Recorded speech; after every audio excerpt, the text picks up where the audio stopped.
We drove around the house and stopped outside the Quonset hut. Louis and his father were standing by the back door. They were both dressed in layers of old clothes, and they both had blue knit ski caps pulled down over their ears. Wayne waved to them and pulled away. Louis said, "What can I do for you guys?" I thought of Louis facing down Eric and his gang at the high school.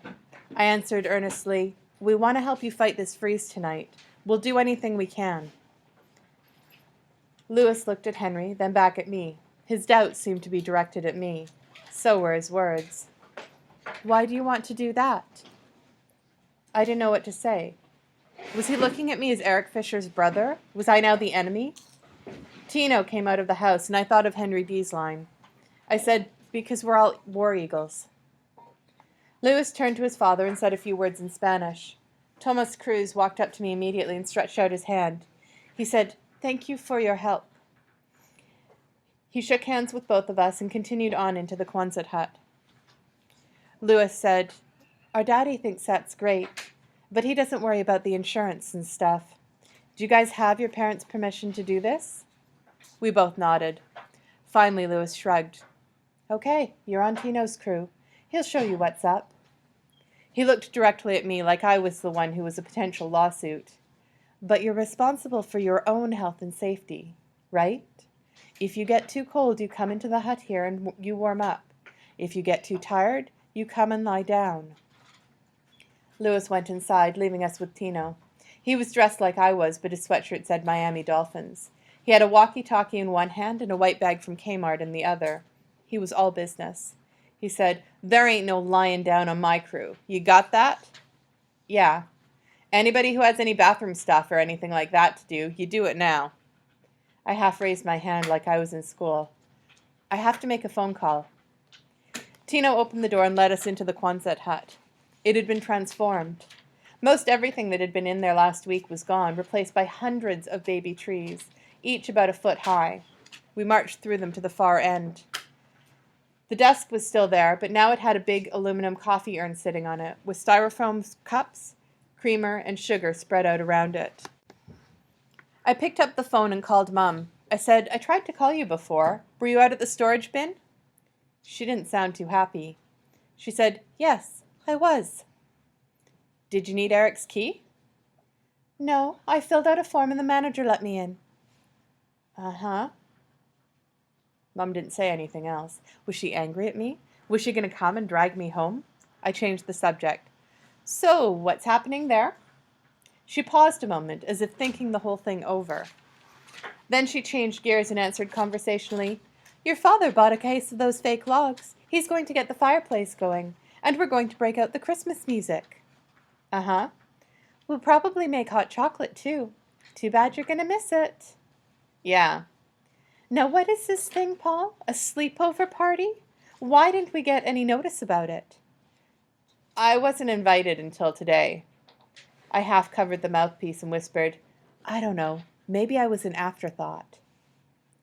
"You don't have a change of clothes. You don't have a toothbrush." "I'll use my finger." There was a long pause, then a long sigh. "Paul, I trust people. I trust them until I have a reason not to. Do you understand me?" "I understand." There was another long pause and some mumbling. "Your father says you have to be back here by 9 tomorrow morning. It's Eric's last game." "Okay, you can pick me up at 8 if you like." "I hope I can find that place."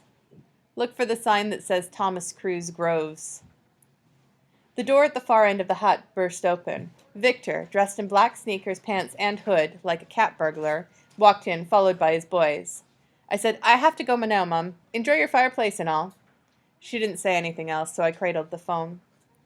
Victor, Hernando, and Mano went right to a stack of shovels that were piled up next to the baby trees. Tino said to Henry, "You should have been here last night. We must have hauled a ton of dirt from the old grove up to the Golden Dawns."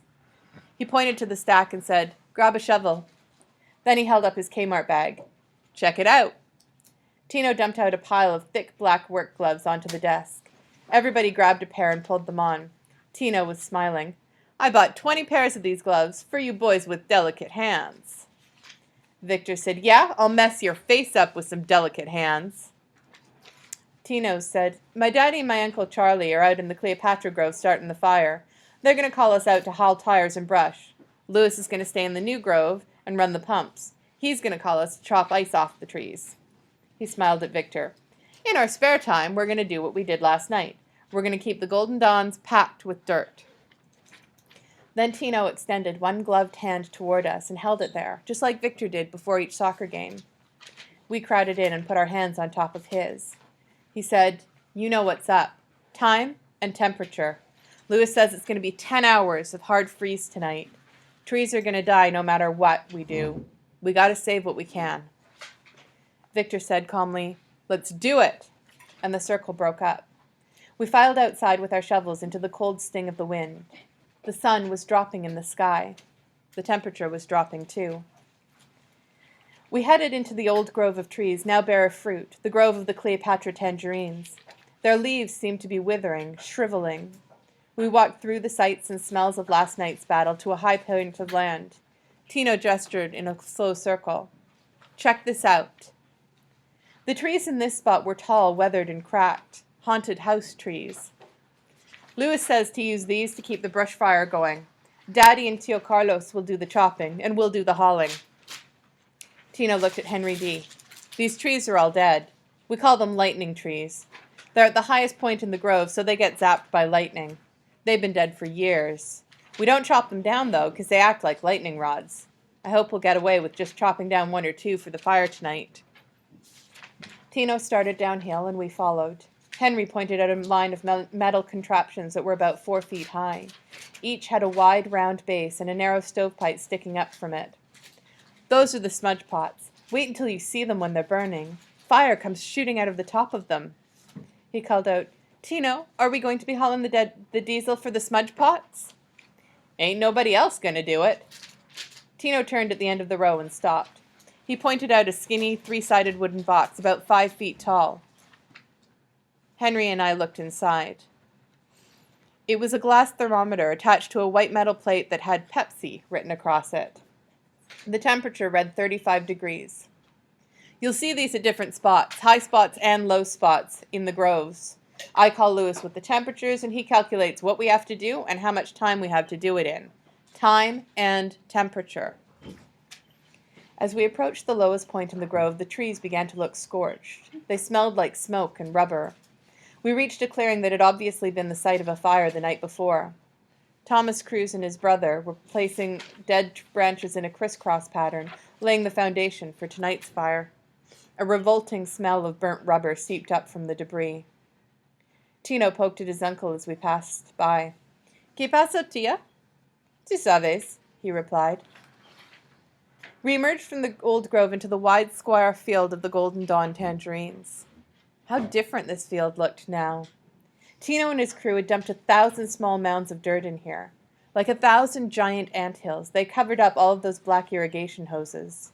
Each little tree was now packed with dirt about 1 foot high, with a few green leaves sticking out the top. Tino spoke again to Henry. "We have to make sure these trees are packed right above the bud union, right here." He pointed to a spot halfway up one of the dirt mounds. "If we don't, the Golden Dawns are dead, and we got ourselves 1,000 rough lemon trees." He paused for emphasis.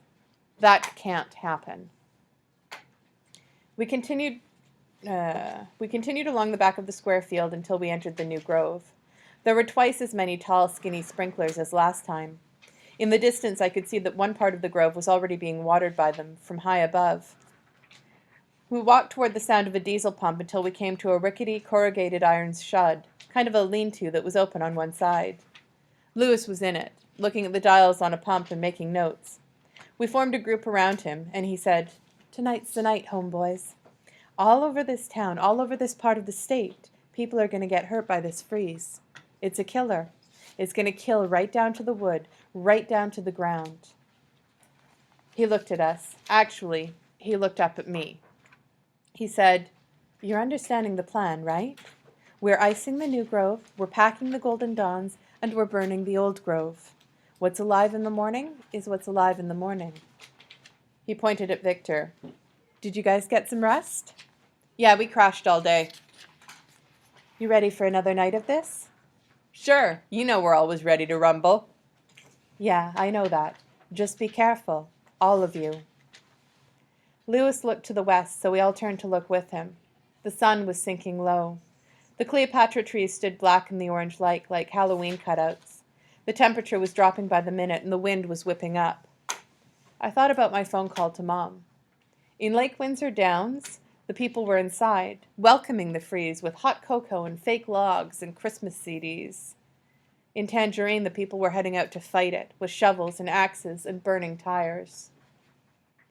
That turned out to be our last moment of peace. For the next 12 hours, we waged a fierce and increasingly desperate battle to save the Cruz family trees. We began with the smudge pots in the old grove. 100 smudge pots had to be filled with fuel, fired up, and kept burning all night. We set out in pairs to do it. Henry and I were given 2 gas cans and a lighter, and we soon figured out what to do with them. The smudge pots were hellish machines, belching foul-smelling smoke and shooting a dangerous wild flame out the top, like upside-down rockets. We made hundreds of trips to the big orange diesel tank. Diesel generators pumped the water that Lewis spread over the new grove. Diesel generators lit the new grove and the Golden Dawn field. Whenever we weren't responding to a crisis, we were hauling diesel. But there was one crisis right after another. A crisis might begin with a call from Thomas that the brush fire was going out. We'd take off on the run through the Cleopatra Grove, choking on the smoke, tripping in the dark. Thomas would be there, hacking apart a lightning tree, and we'd drag the dead limbs to the bonfire.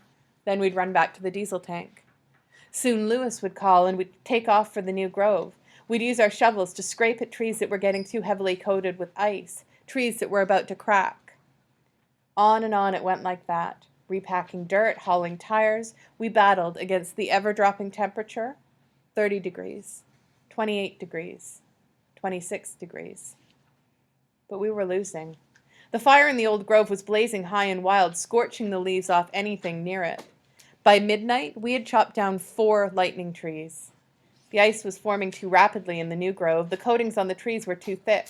The loud cracking sound of trees splitting off branches like amputated limbs, or splitting in two like they'd been poleaxed, hung horribly in the frozen night air. We were losing.